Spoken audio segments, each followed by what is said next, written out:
তৃতীয় দিনা হোজাইত অপৰিৱৰ্তিত হৈ আছে বান পৰিস্থিতি। বানৰ কবলত পৰিছে কুমুৰাকটা, থেপেলাগুৰি, হাতীমৰা, নেপালী খুটি আৰু ৰাধানগৰ, ৰাজবাৰীকে ধৰি বহু কেইখন গাঁও এতিয়া প্লাবিত হৈ পৰিছে আৰু খাদ্য সংকটে দেখা দিছে এতিয়া আশ্ৰয় শিবিৰসমূহত।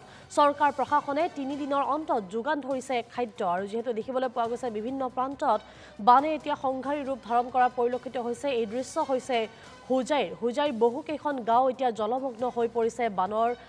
বান পৰিস্থিতিৰ কবলত পৰিছে এতিয়া বহু কেইখন গাঁও আৰু যাৰ বাবে এতিয়া হাহাকাৰময় পৰিৱেশৰ সৃষ্টি হৈছে। যিসকল আশ্ৰয় শিবিৰত আছে তেওঁলোকৰ মাজত এতিয়া খাদ্য সংকটে দেখা দিছে বুলি জানিব পৰা গৈছে আৰু ৩টাকৈ দিনৰ অন্তত অৱশেষত চৰকাৰ আৰু প্ৰশাসনৰ তৰফৰ পৰা খাদ্য যোগান ধৰা হৈছে বুলি জানিব পৰা গৈছে। এই সন্দৰ্ভত আগবঢ়াইছো আমাৰ সাংবাদিক ৰূপক বৰাৰ এক প্ৰতিবেদন।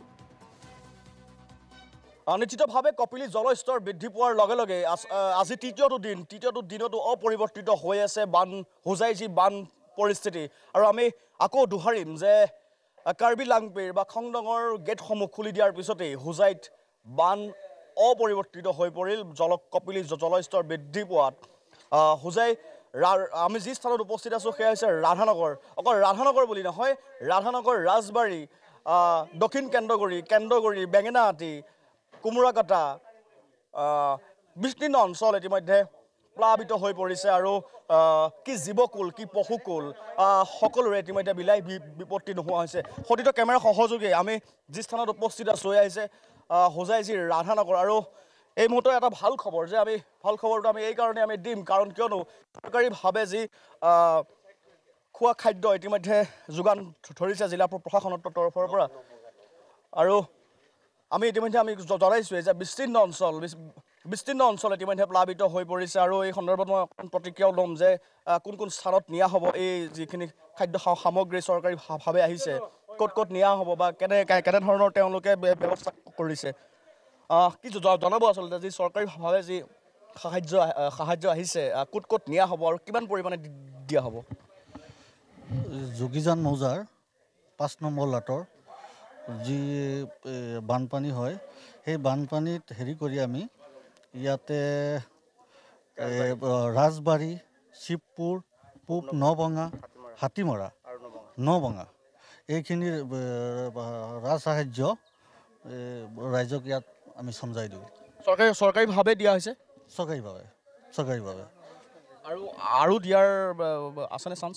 কাইলৈ আমি আৰু কেইখনমান গাঁও থাকি গ'ল সেইখিনিও আমি কাইলৈ যোগাৰ দিম। মানে আজি ক'ত দিয়া হ'ব বুলি ক'লে? আজি এইকেইখন গাঁও ৰাজবাৰী, শিৱপুৰ, পূব নবঙা, হাতীমৰা, নবঙা আৰু আমাৰ চক্ৰৰ পৰা বেলেগ ৰাজতো তেনেকৈ গৈছে, গাঁৱত ৰিলিফ লৈ গৈছে। তো ৰাইজক দিয়া হৈছে আপোনাৰ চাউল, তাৰপিছত দালি, নিমখ আৰু মিঠাতেল।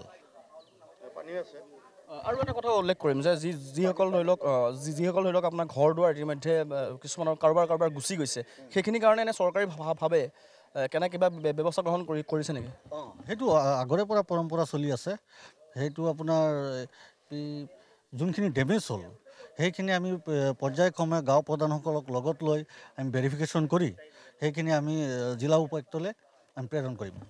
ধন্যবাদ জনাইছোঁ। আৰু সমান্তৰালকৈ আমি বানপীড়িত লোকৰো আচলতে আমি প্ৰতিক্ৰিয়া ল'ম। আজি 3 দিন হ'ল বান অপৰিৱৰ্তিত হৈ আছে। কেন্দ্ৰগুৰি, বেঙেনাআটি, যি দক্ষিণ কেন্দ্ৰগুৰি, নভাঙা বা হাতীমৰা বিভিন্ন স্থান, এই 3 দিন কেনেকুৱা ধৰণৰ অভিজ্ঞতা বা কেনেকুৱা ধৰণৰ আপোনালোকে সদায় পায় এই বান পৰিস্থিতি সদায় মুখামুখি হৈ আহিব লগা হৈছে? ধৰক আমাৰ দক্ষিণ কেন্দ্ৰগুৰি, হাতীমৰা, নভাঙা, নেপালীকুটি, মিছামাৰী, ৰাজবাৰী, ৰাধানগৰ যেনেকৈ আমাৰ পানীৰ কবলত পৰি আছে, আজিলৈকেও কোনো চৰকাৰৰ মানুহ আহি পেলাই আমাৰ চোৱা চিতা কৰা নাই, কোনো ৰাইজ সাহায্য আহি পোৱা নাই। এতিয়া বৰ্তমানে অলপ আহি পাইছে, কিন্তু আজি 3 দিন গ'ল আমাৰ ইফালে কোনো মানুহ NDRFৰ মানুহ গৈও পোৱা নাই। জাগা গৰু বেমাৰ হৈ আছে, মোৰ গৰু বেমাৰ হৈছে।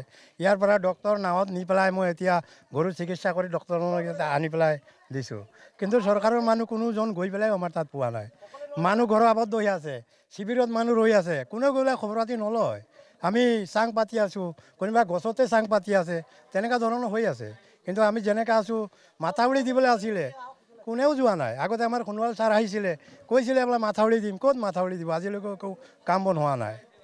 আমাৰ বিধায়কজনো বুজাই আছে, আজিলৈকে ইমান মানুহ কবলত পৰিছে, আমিতো বিধায়ক দেখাই পোৱা নাই। এইটোৱে আমাৰ বক্তব্য, আৰু কি ক'ম।